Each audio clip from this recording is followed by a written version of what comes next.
হায় রে বাংলাদেশ এয়ারলাইন্স, আগে ভিডিওটি সবাই দেখেন কি অবস্থা করতেছে প্রবাসীদের সাথে।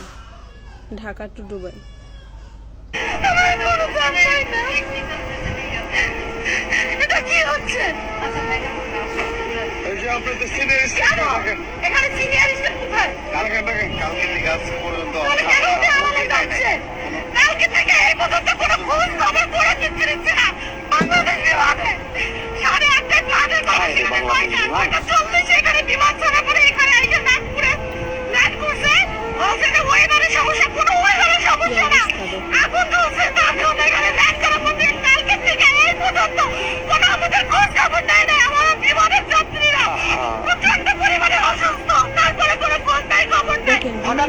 মানুষগুলা কতটা কষ্টে দিন কাটাইতেছে, খাওয়া নাই, দাওয়া নাই, তাদের ঘুম নাই।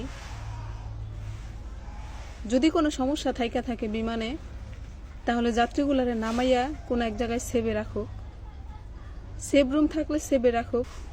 সবাই আমরা এর তীব্র নিন্দা জানাই। আসলে এটা ঠিক না।